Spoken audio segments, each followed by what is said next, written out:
Question है अगला, किसी कुंडली में संचित चुंबकीय स्थितिज ऊर्जा। कुंडली में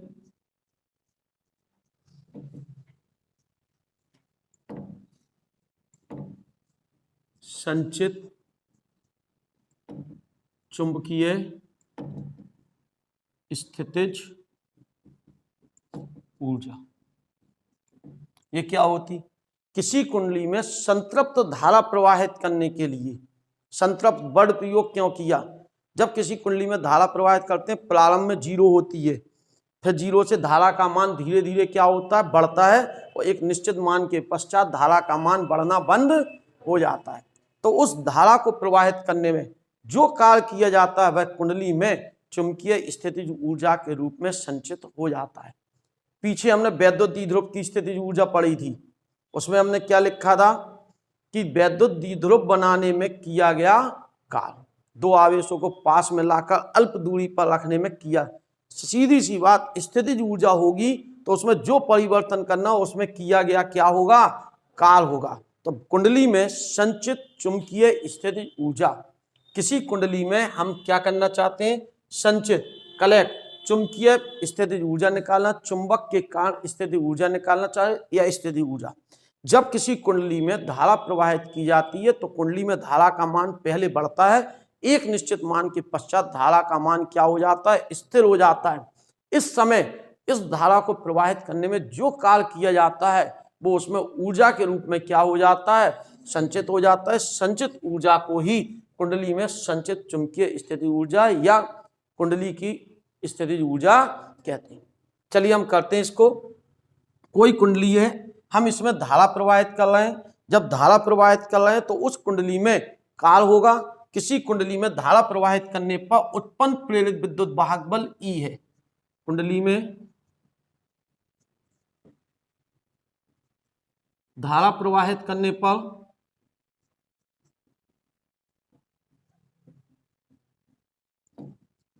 उत्पन्न प्रेरित विभवांतर कितना है, E है। तब आवेश क्या होगा, आवेश तब काल कैसे निकालोगे, काल बराबर, देखो पीछे हमने पढ़ा W बराबर V बराबर W अपॉन Q, तो W बराबर V इंटू बी माने विभवांतर, विभवांतर कितना उत्पन्न हुआ, E, वो भी काय का, माइनस का। क्यों, लेंज के नियम का क्या करता है, पालन। यहाँ पर जो भी धारा प्रवाहित करेंगे वो उस कारक का विरोध करेगा जिससे वह स्वयं, यहाँ कितना आवेश प्रवाहित कर रहे हैं, DQ, सूक्ष्म आवेश, आवेश की जगह DQ, थोड़ा सा आवेश प्रवाहित करने में किया गया कार्य, सूक्ष्म आवेश प्रवाहित करने में किया गया कार्य। हम Q बराबर क्या लिख सकते हैं, Q बराबर I इंटू Q बराबर IT रख सकते हैं। तो DW बराबर माइनस E की जगह भी मान रख दो, E माने प्रेरित विद्युत वाहक बल, और किसी कुंडली में उत्पन्न प्रेरित विद्युत वाहक बल minus L upon delta I upon delta T। यदि किसी कुंडली में धारा में परिवर्तन की समय दर 1 एम्पीयर पर सेकंड हो तो उस कुंडली में उत्पन्न प्रेरित विद्युत वाहक बल ही का संख्यात्मक मान ही क्या कहलाता था, कुछ गलत लिखा, L इधर आता है और E इधर आता है। किसी कुंडली में धारा में परिवर्तन की समय दर 1 एम्पीयर पर सेकंड हो तो उस कुंडली में उत्पन्न प्रेरित विद्युत वाहक बल का संख्यात्मक मान ही स्वप्रेरण गुणांक, जरा रख दे इसको, DW चिन्ह नहीं रख रहा है, E की जगह रख देंगे अपन कितना, L DI अपॉन, चाहे तो डेल्टा से लिख लो कोई दिक्कत नहीं है, D से लिख रहे हैं तो D से लिख लेंगे हम, इसे D और इसे भी 1 से लिखेंगे, ये गुणा यहाँ हो जाएगा, इंटू क्या हो जाएगा, DQ I into T, Q बराबर I इंटू T, DW बराबर minus L DI upon DT into I dt। नियत स्थिर धारा, ये क्या हो गया, क्या आ गया, dw बराबर minus L I D I. हमें क्या चाहिए, संपूर्ण काल, कुंडली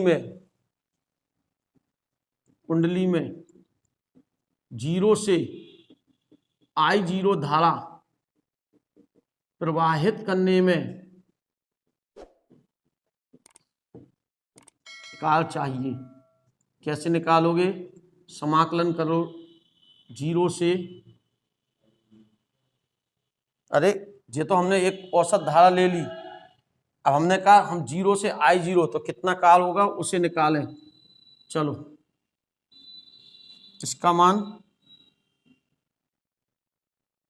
यहाँ पर जो ऋण चिन्ह व्यक्त कर रहा है वह व्यक्त करता है प्रेरित विद्युत भागबल सदैव उस कारक का विरोध करता है जिससे वह स्वयं, आप चाहें तो इस चिन्ह को नहीं लगाएं, कोई समस्या नहीं है, ध्यान रखें इस बात को। W माइनस एल 0 से I0 I D I integration x, आइए लिखा वो t का आदत है ना, x पावर n dx, सूत्र होता है x की पावर n+1 अपॉन n+1। समाकलन का सूत्र हमने ये पढ़ा है, इसी सूत्र को यहाँ अप्लाई कर दें, माइनस एल आई की घात 1+1, यहाँ 1 था तो 1+1 अपॉन 0 से -1/2 एल I0 स्क्वायर माइनस 0 का square, upper limit minus lower limit, तो W बराबर 1/2 एल I0 स्क्वायर।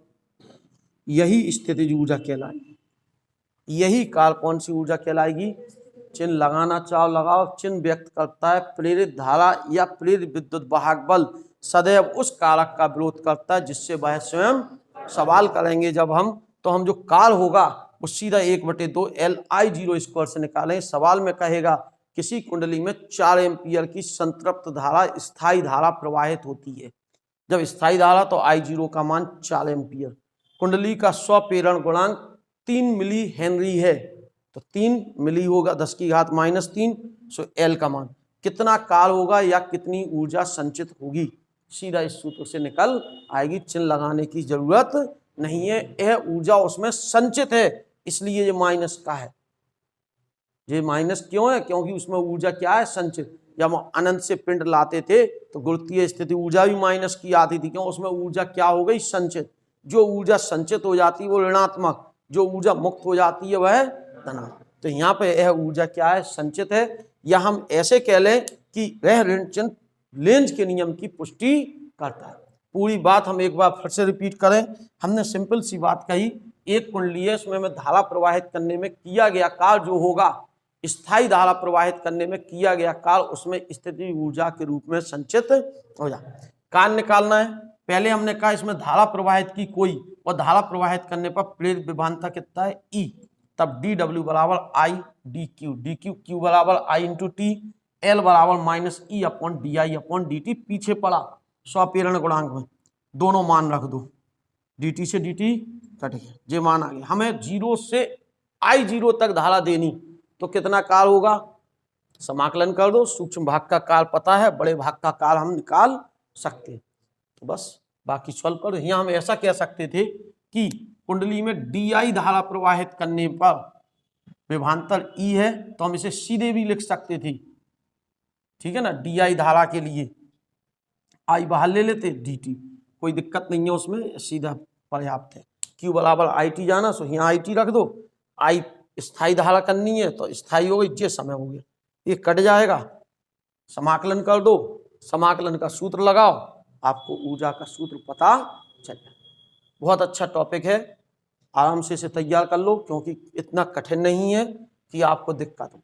छोटी छोटी गणितीय पॉइंट है, ये तो पीछे काफ़ी समय से आप यूज कर रहे इस सूत्र को, तो गुरुत्वाकर्षण में भी यूज कर सके फर्स्ट ईयर में से, ठीक है ना। तो यहाँ एक बार फिर, नहीं तो सूत्र याद कर लो, x की पावर n dx बराबर x की पावर n+1/n+, ठीक। अब चलते अपन कुंडलियों का श्रेणी क्रम और समांतर क्रम।